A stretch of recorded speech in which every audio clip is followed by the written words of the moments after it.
In July, President Donald Trump signed into law what he called the One Big Beautiful Bill. This legislation has quickly become one of the largest and most controversial pieces of legislation during his presidency. Its impact spans multiple sectors of American life, from tax reform to healthcare, and it's certainly generating a lot of debate. So, what exactly is in this bill?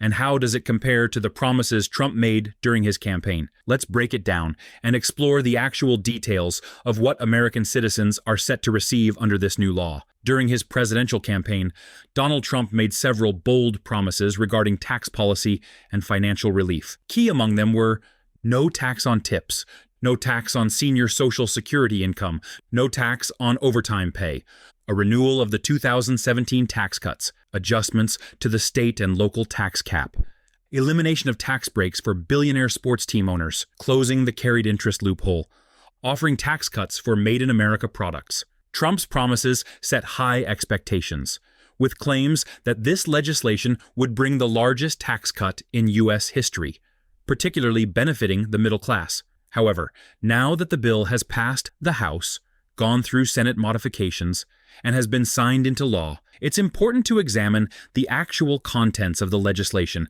and what has been delivered to the American people. One of the key elements of the bill is the provision that will reduce taxes on tips for workers in industries like hospitality, food service, and delivery services from 2025 to 2028. Up to $25,000 in tips will be exempt from taxation through a tax deduction. This doesn't mean that tips are entirely excluded from income reporting. Rather, workers will still report their tips, but can subtract up to $25,000 from their taxable income. Here's how it works.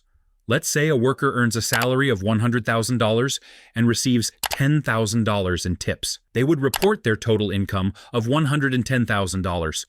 But the $10,000 in tips would not be taxed, meaning their taxable income remains $100,000. The aim here is to incentivize workers to report their tips accurately by rewarding them with a tax deduction. Another significant aspect of this bill is the exclusion of overtime pay from taxation, up to $12,500 per year, for the period between 2025 and 2028. This provision is intended to benefit working-class families, particularly those who work in jobs with overtime hours. Similar to the tip deduction, this is structured as a deduction, not an exemption. This policy aims to encourage workers to report all of their earnings, including overtime. In particular, it targets side gigs and informal work, where underreporting is more common.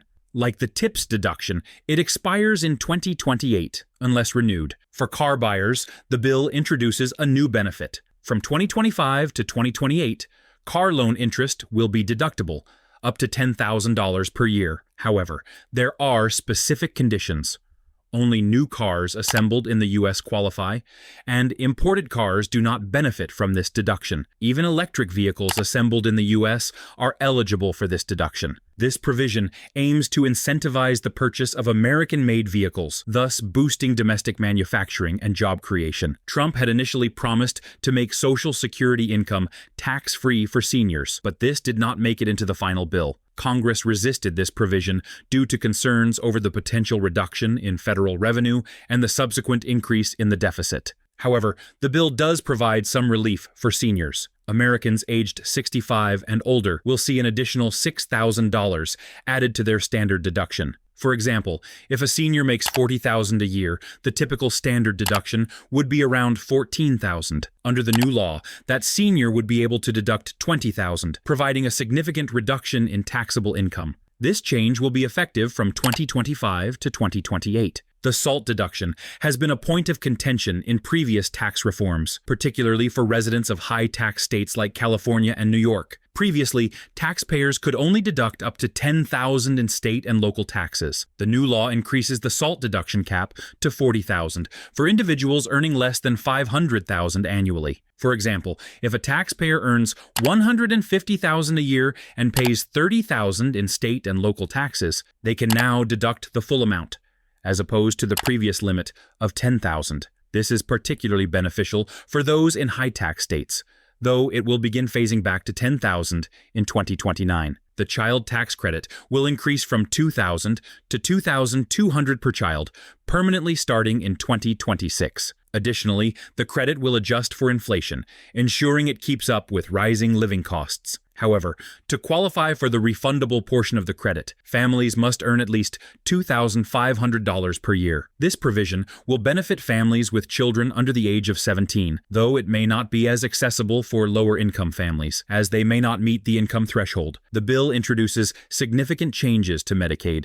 including stricter eligibility rules. To qualify for Medicaid, individuals between the ages of 19 and 64 will need to either work, volunteer, attend school, or undergo job training for at least 80 hours per month. These individuals will also need to show proof of income and residency twice a year. Trump has also proposed an $800 billion cut to Medicaid over the next decade, which could result in up to 12 million Americans losing health care coverage. This provision has been met with criticism, especially from Democrats, healthcare advocates, and vulnerable populations like racial minorities and immigrants. The bill also reforms the Supplemental Nutrition Assistance Program, SNAP, or food stamps, by introducing stricter work requirements. Beneficiaries of SNAP will need to work, volunteer, or attend school for at least 80 hours per month to qualify for benefits. Additionally, the bill reduces SNAP funding by $186 billion over the next 10 years, which could reduce benefits for millions of low-income families,